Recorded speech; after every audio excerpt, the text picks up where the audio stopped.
Rolling softly, softly against my window. Oh, oh, oh. All you gotta do is, all you gotta do is make believe you love me one more time.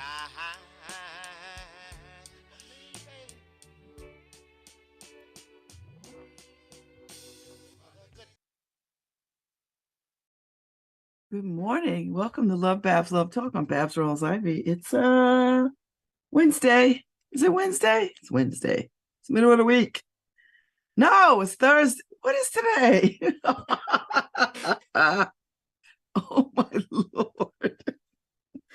It's Thursday. Oh Lord have mercy. I don't even know what day of the week it is. This week is flying by. I think the older you get, the more it just flies by. It's like I'm racing to the grave. I don't feel that, but shoot. All right. So, another day in America, another angry white man killing folks in Maine, no less. What is going on? Listen, white people, y'all might need to get a White Lives Matter thing going. Y'all might need to go hashtag White Lives Matter. Because damn, if these white men it ain't white women, it's white men walking into places and killing up a bunch of people. Like, y'all need to do something. Have real conversations amongst yourself about what is the matter. Because, y'all can talk about boys in the hood all day, but what we ain't doing is walking in spaces and killing people. That's tough. I didn't even know it happened. I woke up this morning, I was like, what the hell? 22 people. White people, y'all need a White Lives Matters t-shirt stat, because this is y'all not gonna make it.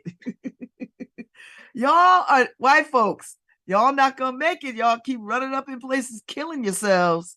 Because gee whiz. And this cat is on the run. And he's military, so it's gonna take a minute to find him. They're gonna catch him. I mean, you could be military all you want. You just one guy. They're gonna put the whole full force of the law on you. They're gonna find you. And when you kill that many people, you should just turn yourself in. I mean, if you're bad enough to do that, then you're bad enough to, take your consequences. Because what the hell are you doing? I don't know. These white men are out for blood. And y'all still want to sit around and say it's not the guns. He ain't going there and stab 22 people. He ain't poisoned 22 people. Shoot. He ain't hit 22 people with rocks. He shot them. Oh, Lord, Lord, Lord, Lord. Somebody needs to help y'all. Y'all, white folks, you need a hashtag White Lives Matter. Swear to God. Because y'all have to have some real conversations about what is happening. Because this gun sickness is going to be the death of y'all. Literally. Anyway, that's just my 2 cents. I don't know how y'all do it. You want to walk around here and pretend the guns are not the problem? Guns are the problem. I know. Here comes the people. Well, you could kill anybody with anything. Cars kill people too. All right. Keep going with that line of thought. Okay. You know what? Cars do kill people. So do knives. So do rocks. Anything can kill people. So let's just keep going the way we're going. No matter. You have a right to your gun. Okay. Everybody gun up. Everybody gun up. Since we so gun happy, everybody get a gun. Everybody gun up. Because I just don't know what we're doing. I just don't know what we're doing. And it is a problem. We have a real problem on our hands, America. A real problem. But no, just go and amuse yourselves with Taylor Swift and Kelsey. Just immerse yourself in that whole thing. Don't worry about the guns. And don't worry about the people in Maine. Don't just send your thoughts and prayers.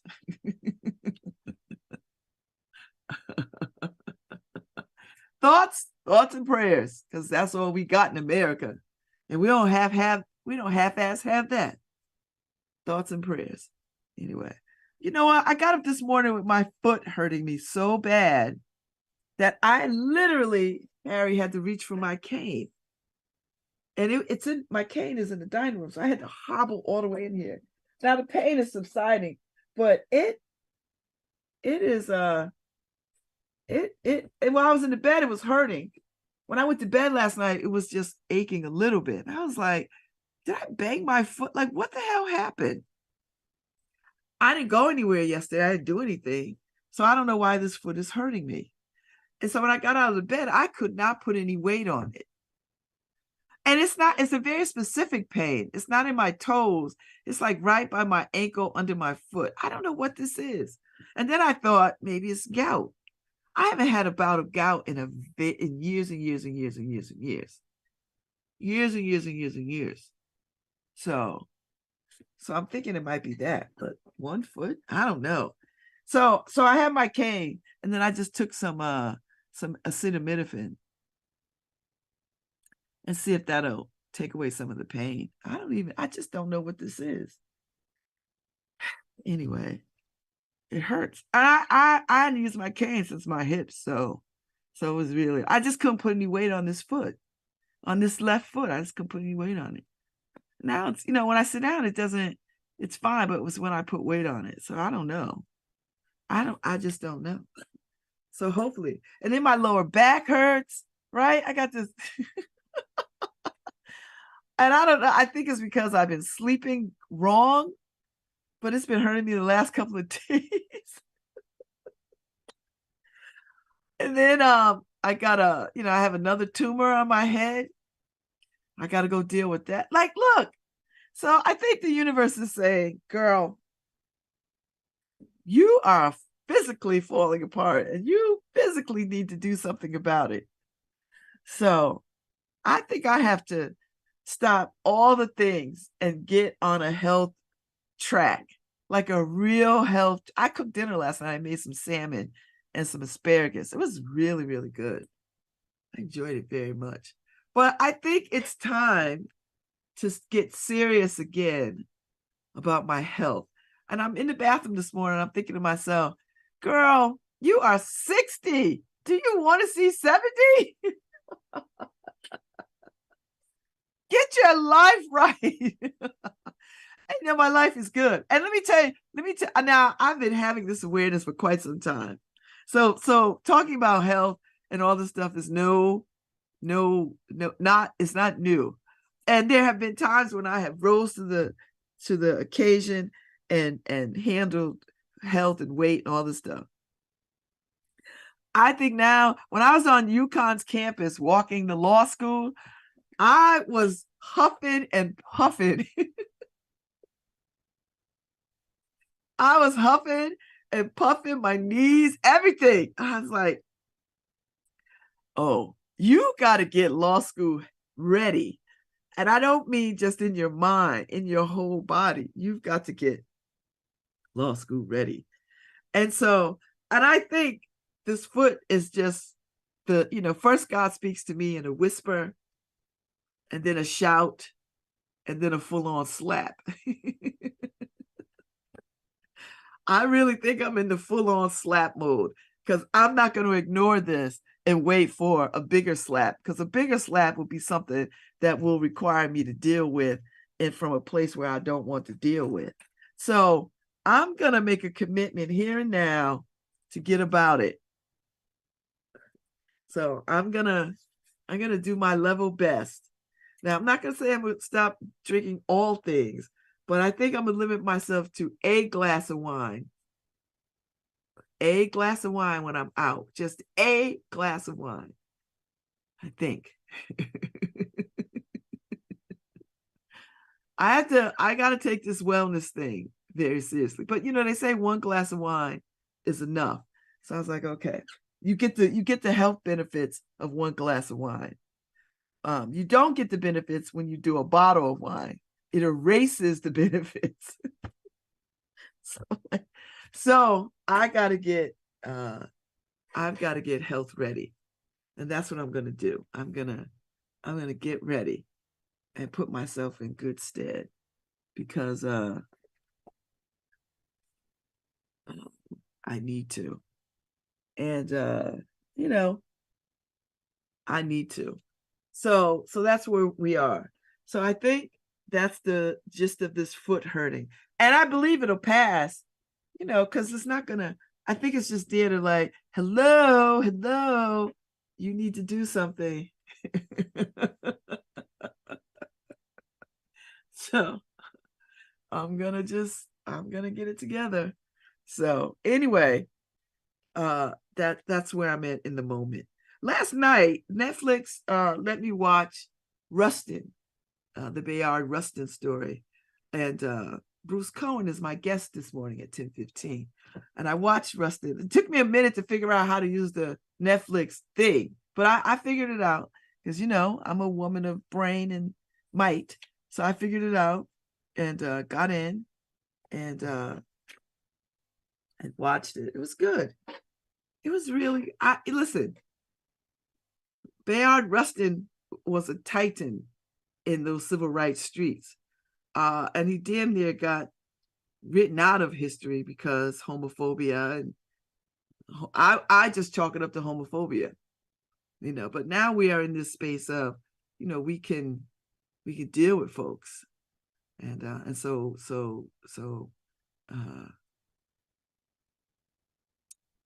we could deal with folks and hear their stories without everybody like, oh my God. So anyway,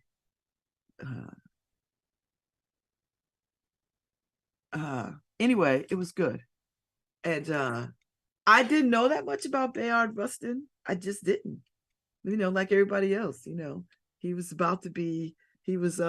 wrestled to obscurity and to see his full life.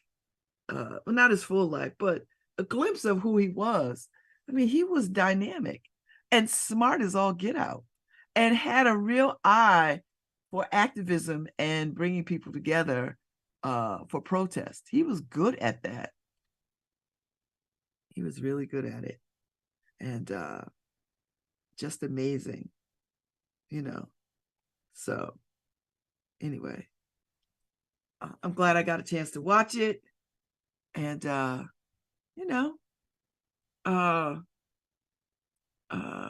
he was friends to a lot of people. Roy Wilkerson, Dr. Martin Luther King Jr. I mean, they were actual friends. I mean, Dr. Martin Luther King did him wrong a little bit, a lot, but then in the end, they got it back together. But, it was some, it was a caving in to pressure. And all the people around. And this is what I like best about this is that everybody wants to create that moment of time as if every Black person was in alignment with Dr. King or with Malcolm or any of these cats. Like the masses were just in line. And they were not. There were forces within the folks surrounding these men, particularly Dr. Martin Luther King, that was not in agreement with what he was doing and was working counter to what he was doing. And I don't think we have enough conversation about that. And I don't say have a conversation like throw out the whole civil rights moment and then reevaluate it, but reevaluate it from a place of truth and then have real conversations about how some people just wasn't on board with this whole thing, and then how some people was aligned with the white status quo of the moment, that they thought that was a better way to go for equality. So you see some of that in the Rustin film, and you see some of who he was and why he was the way he was, and you see that he was not afraid of being a gay Black man. He was just himself. And it was refreshing to sort of see that. So anyway, I'm looking forward to talk. And then all the Titans in this movie, like they got all kinds of people. People in this movie. CCH Pounder, you know, oh Lord, I'll give you the rundown in a minute, but there's a lot of people in this movie. Chris Rock, Jeffrey Wright, who I think is perhaps one of the most illustrious actors of our day. He's in it. I think he's playing Adam Clayton Powell.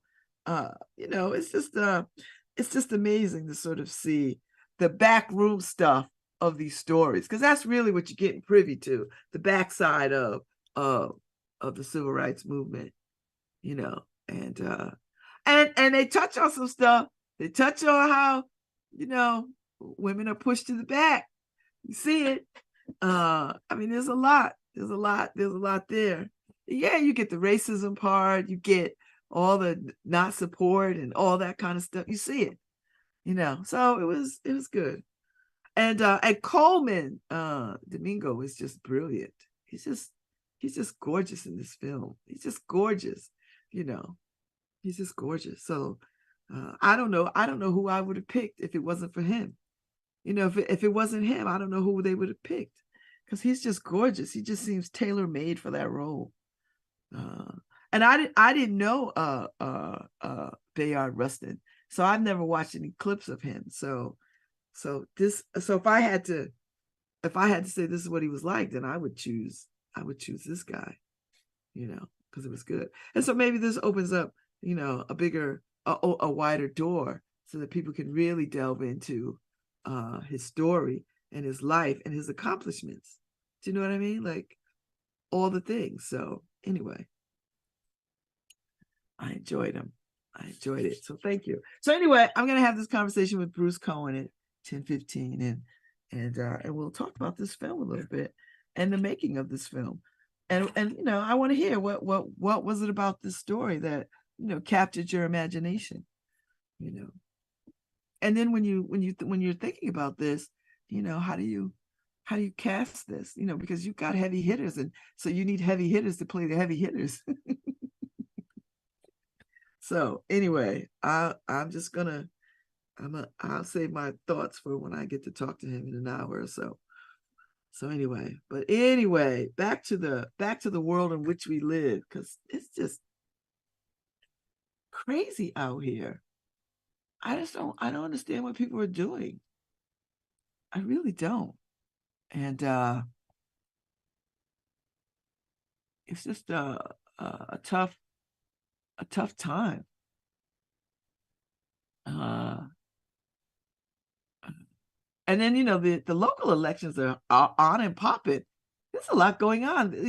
These aldermanic races are really, they've got some challengers, particularly in the Cove. I'm up at the New Haven Independence site. So up at the Cove, they've got a three-way alder race.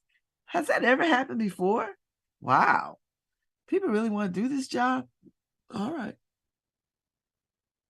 Okay. Oh, that's right. The United Church on the Green's got a new minister. I might have to go check him out.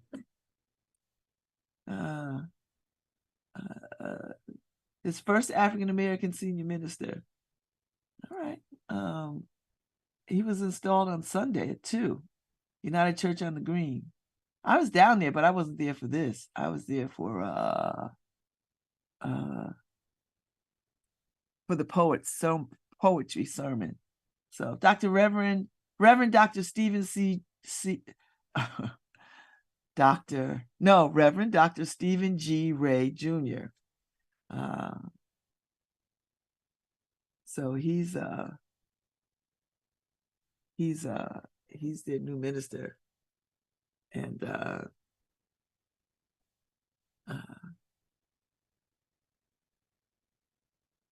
I'm reading, sorry. So anyway, I'm looking forward to what he has to say. You know, that church is dwindling in congregants, so maybe he could you know, bring it back, bring it up. I might pop in and check it out. I might.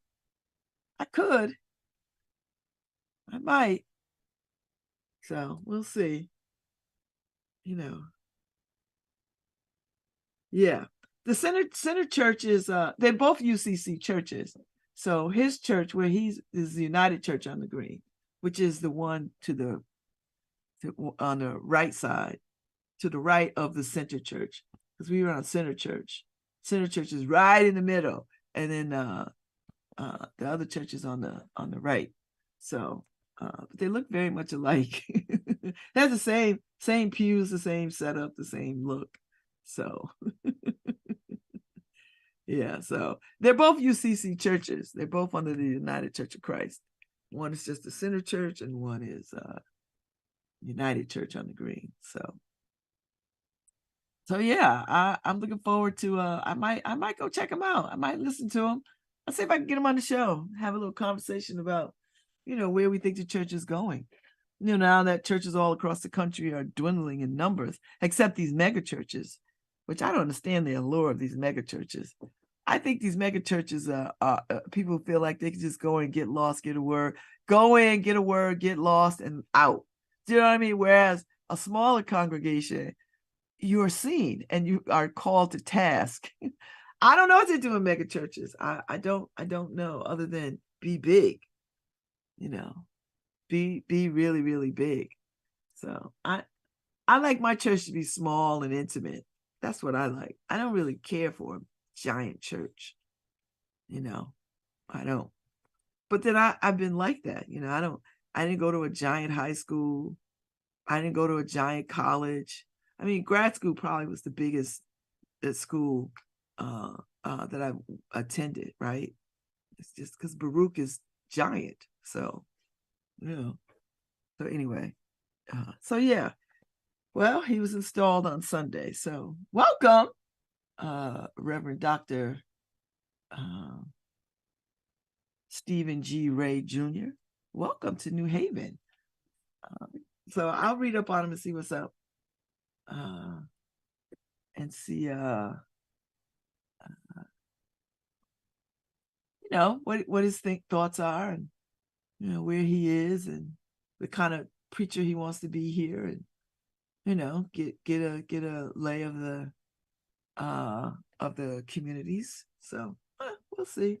I know that Dixwell UCC Reverend Streets has stepped down because he's going to go over to the divinity school and work on social work with them, as they got a whole program happening over there around ministry and social work. So he's going over there to lead that. So Dixwell is without a minister. So and when folks ask me if I know somebody, I was like, I don't know if I have any ministers I could pull out a hat. I know some ones that are considering for you temporarily, but I don't think they want the job. So we'll see what happens. But if I ever was gonna pick a church home, I think Dixwell might be my next move. It might be. So we'll see. I don't have to make a decision. I could just show up when I want to show up, which is what I like. But I mean, there's something about joining a church. There's something that says commitment when you join a church. So, so anyway, I don't think I want to join the church just yet, but who knows? Who knows? I need to get my foot right. I think this might be a gout thing. This really might be a little bit of gout, because I can't think of anything else. I didn't do anything heroic. I didn't run or rip or any of that stuff. It just hurts. So it might be just a little bit of gout. I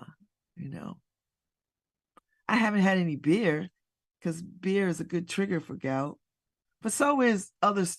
So is alcohol specifically. And I think, now that I'm taking Ozempic, which, lowers all your blood sugars, right? And lowers all the things. It might be like I said, any glass of wine feels like 3 glasses of wine. Do you know what I mean? Like that's how it makes me feel. I was like, gosh, I only had a glass of wine, but I feel like I had 10. And I think that's what it is. So my body is saying, hey, you cannot have 2 glasses of wine now, or 3 glasses of wine. You can only have a glass of wine, and you have to drink it slowly. I think that's my deduction. That's my deductive reasoning, because I can't think of anything else. So I think this is God's way of saying, get your health, because you're 60. And if you want to see 70, you got to do some things a little bit differently. So I'm like, okay.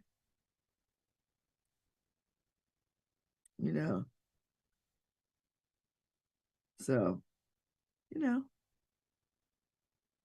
that's it. That is it.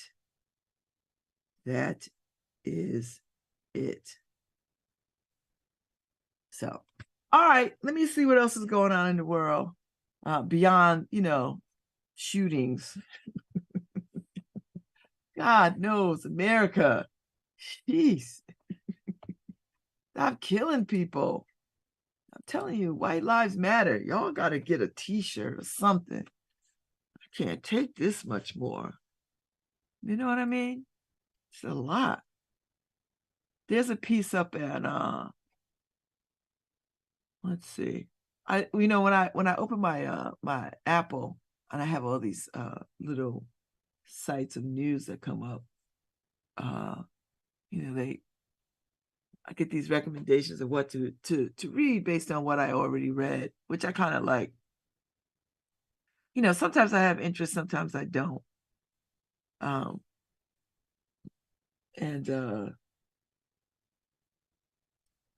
sometimes I have interest and sometimes I don't. And they have a lot of stuff on here that has my interest.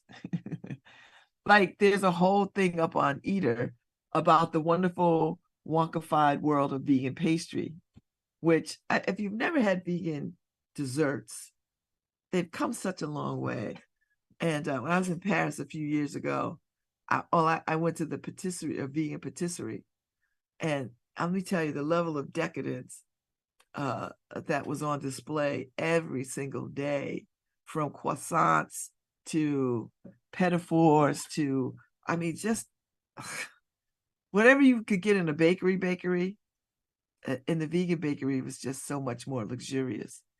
So people are starting to discover that, you can have wonderful, wonderful pastries and wonderful things to eat without butter and sugar, butter and milk and cream, that you can get the level of decadence, the same level, if not better, with alternatives to those things. And it has always been my experience, whenever I bring vegan things, people are like, oh, let me try, and then they eat up all the vegan things. I don't care if it's pizza to pies to cakes to biscuits, whatever.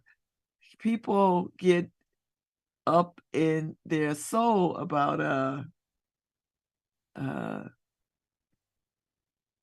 vegan, and then I don't know what they think. I think people think that all vegan food is just going to taste like broccoli and beets. I think people think that when they bite into a vegan croissant or a vegan pastry, that it's just going to taste like grass.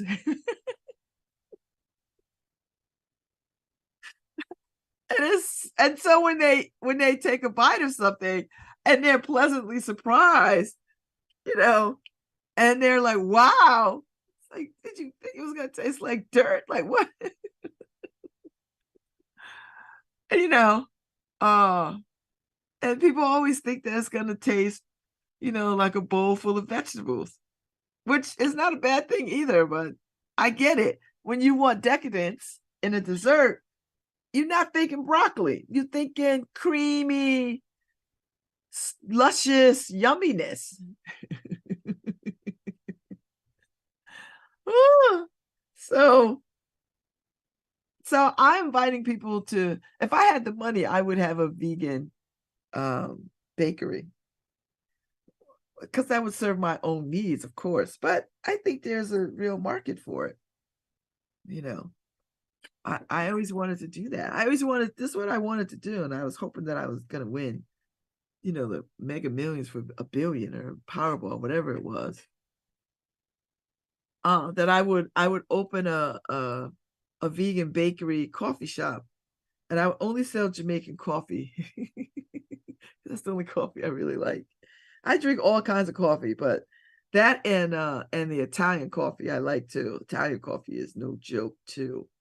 But I saw this thing some years ago. This must have been about 20 years ago. I saw this thing on TV, on PBS or something, where they opened a bakery, and all the people who were formerly incarcerated worked at the bakery, and after 3 years they get some stock in the bakery, so like the bakery becomes theirs, so that they could build wealth and have a retirement plan. And that concept has stayed with me for a very long time. And I thought, I would love to do that here. Create a bakery run by formerly incarcerated people. Like, I'd bring in a real baker, a vegan baker, and a team, so that they could teach how to make vegan pastries and breads and all the things, right?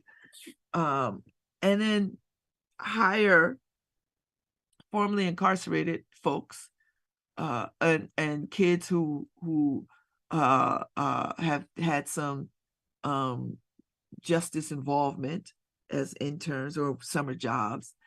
And if I had that kind of money, then I wouldn't care if it made a profit or not, right? Like, I just wouldn't care. I would just be doing it because it's a necessary thing. And then if somebody worked there for 3 years or more, then they would get a pension, of course, health benefits, like really good health benefits, just some good opportunities, so that people could, so you can pull people out of poverty.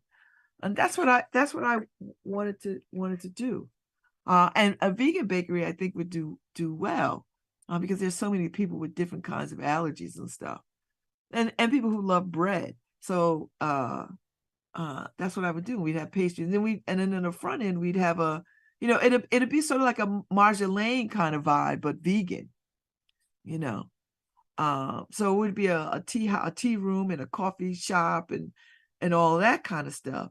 And then maybe it'd have a little bit of space for performance space. So it could be like, jazz after dark or something, just a little space, enough space where people could do poetry or have some small performance thing, like a coffee house. It'd be like a coffee house,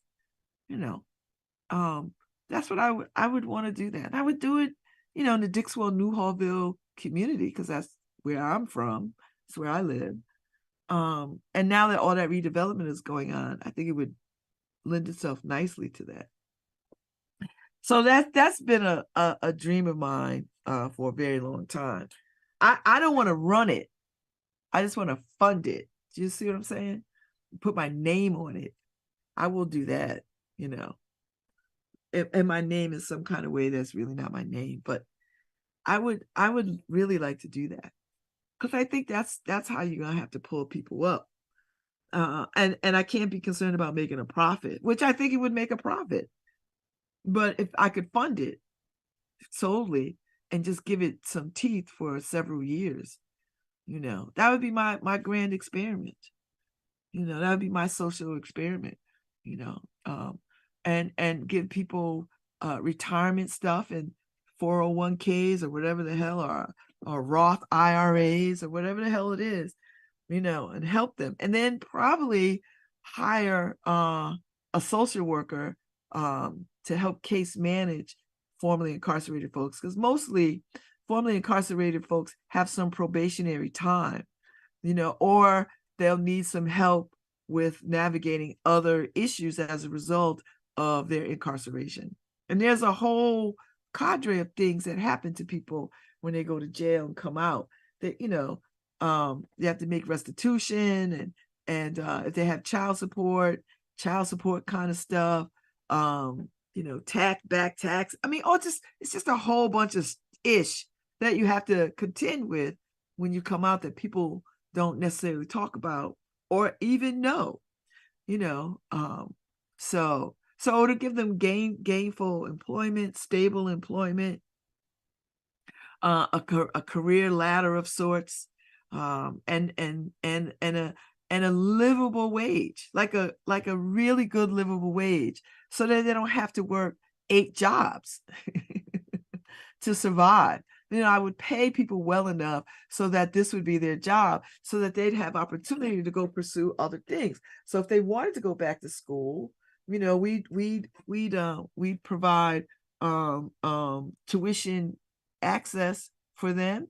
I mean, that's to me is how you serve a community. That's what I would want to do. And then, maybe we have two vegan bakeries, one in Dixwell and one in the Hill. I mean, I don't know.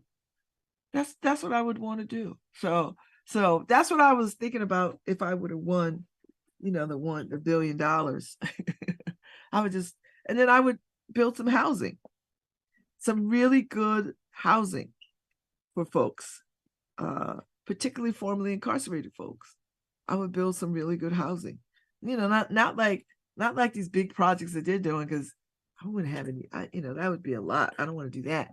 But a couple of units here and there, and help people with home ownership, that kind of thing. Like, I think I would develop some properties that people could buy because again, the goal for me would not be to make more money. If I have $1 billion at 60 something, I'm not trying to make more money. I'm trying to give it all away. So so that's what I would do. I would cultivate some housing, cultivate a vegan bakery, coffee shop idea, and then support my friends who have businesses, right? Like, put some money in their accounts, whatever, to help them.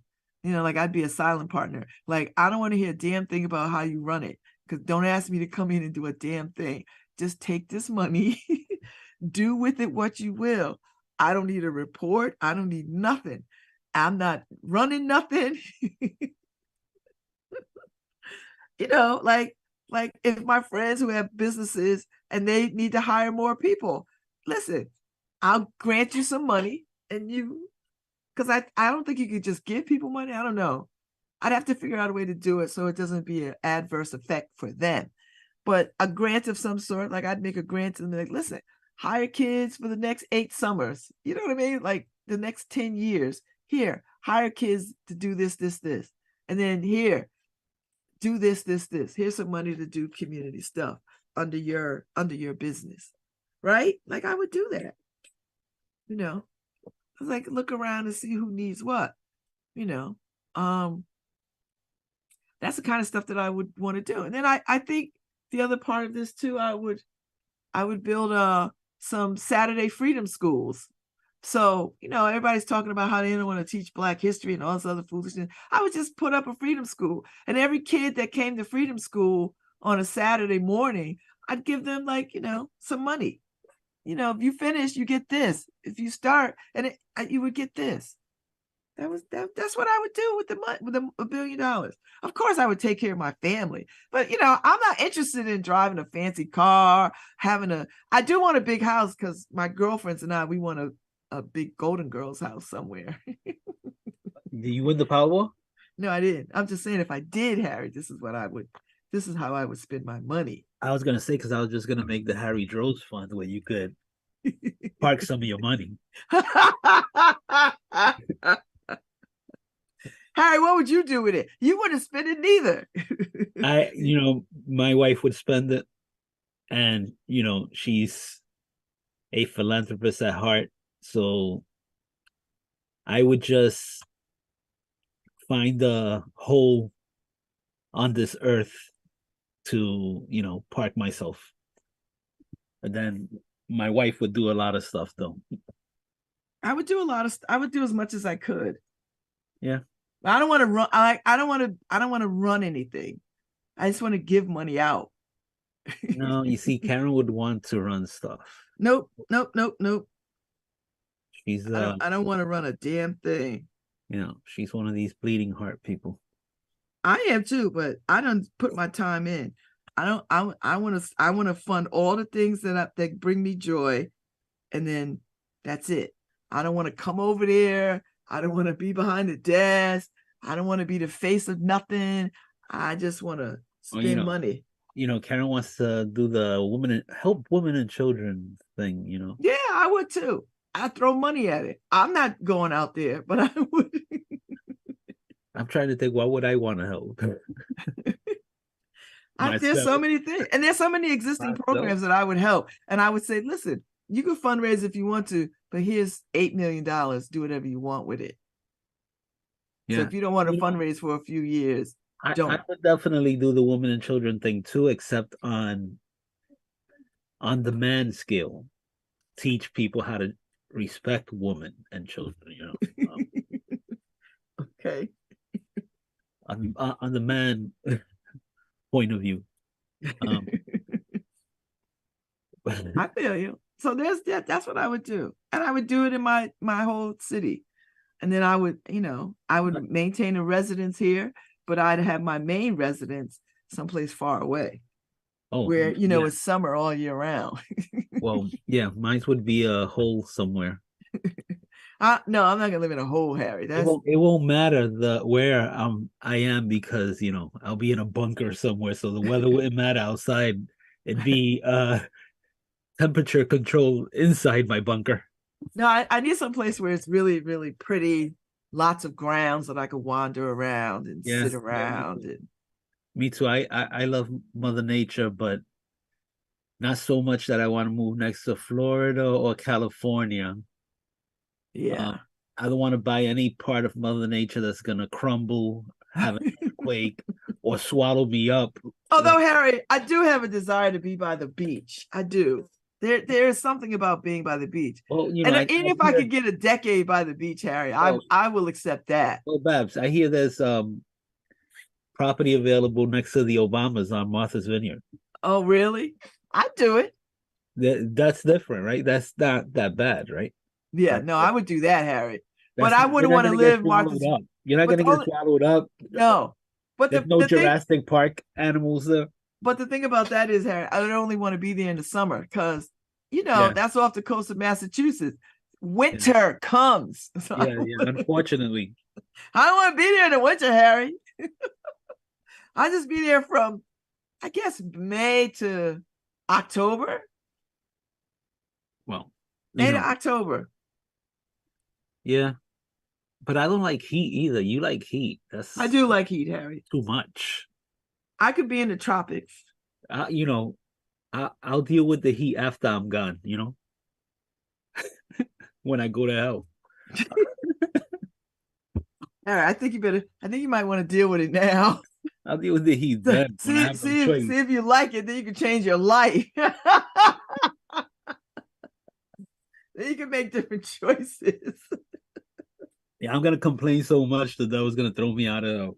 You'd be like, you got to get out of here, Mr. Trost.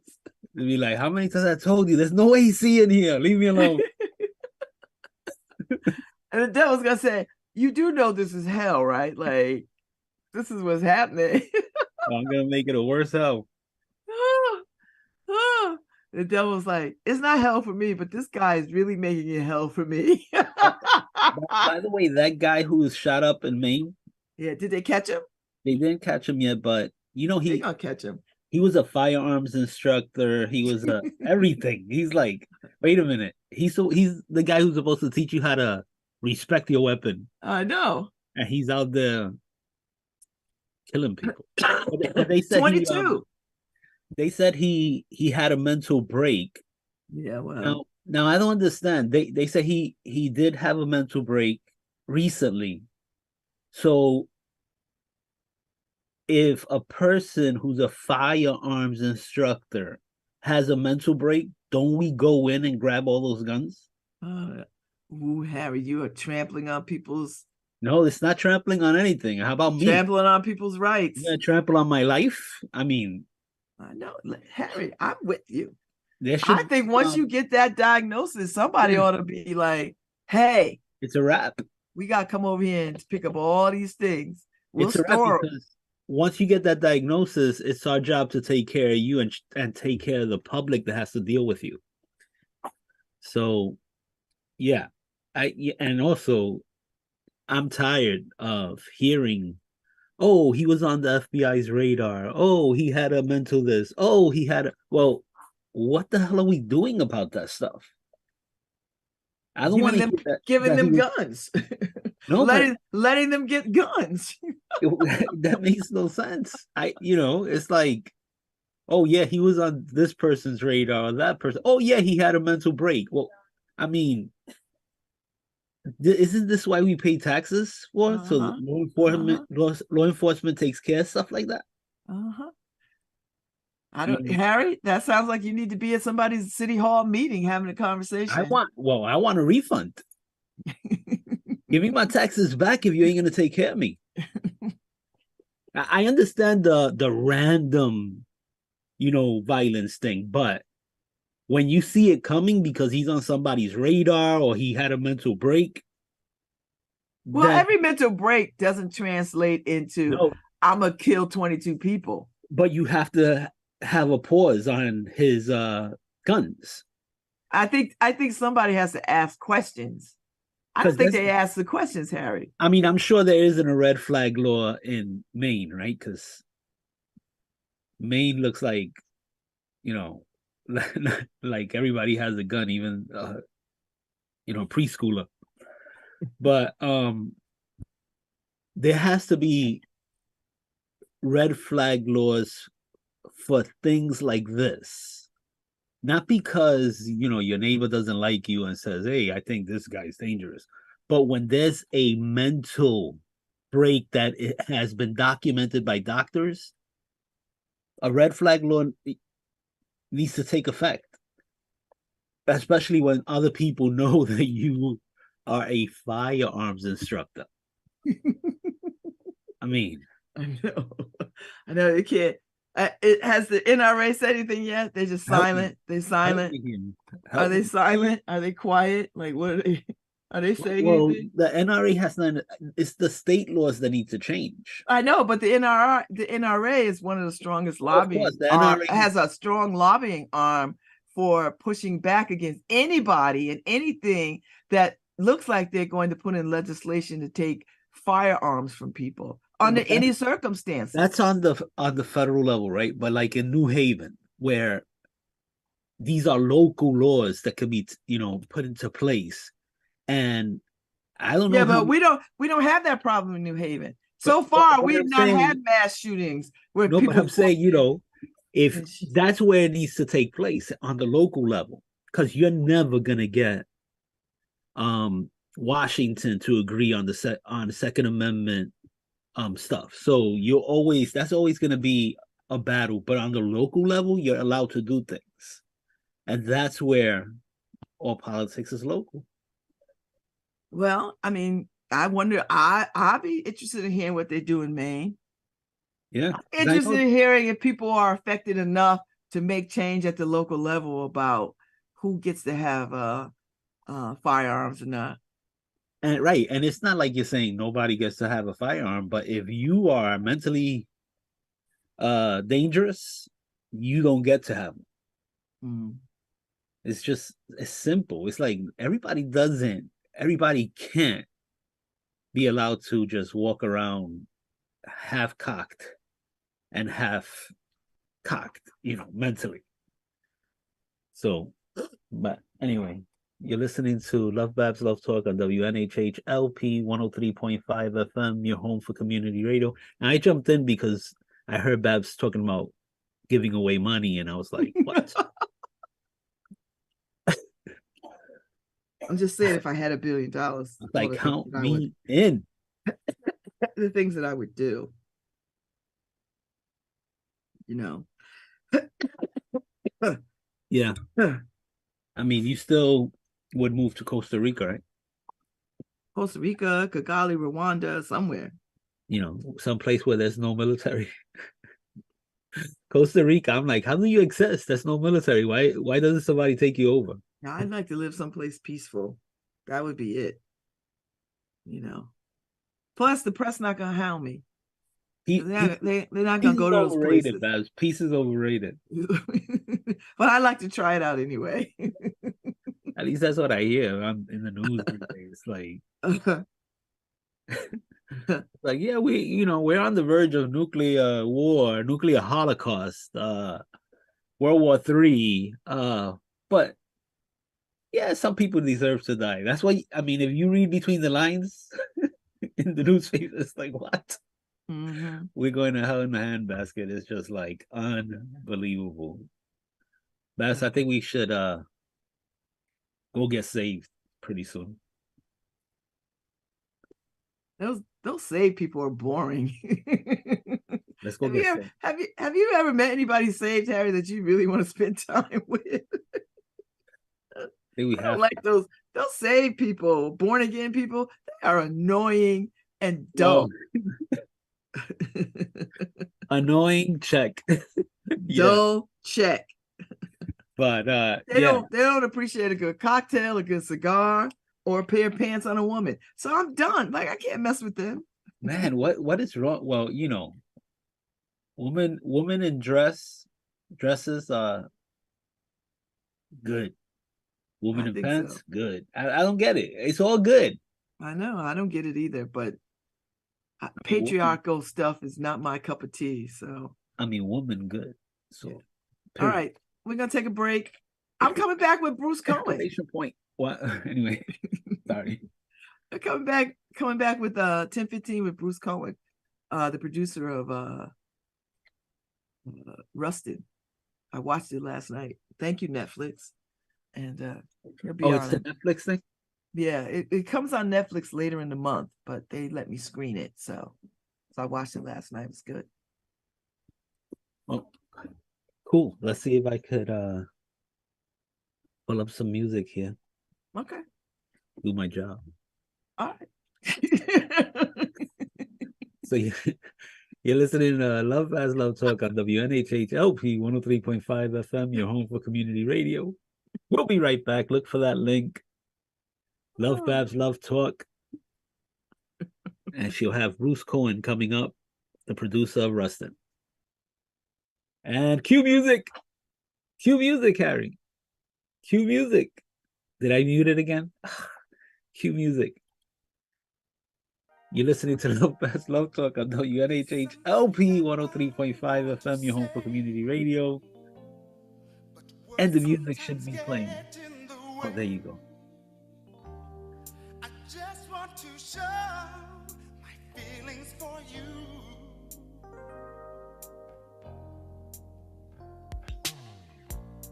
There's nothing that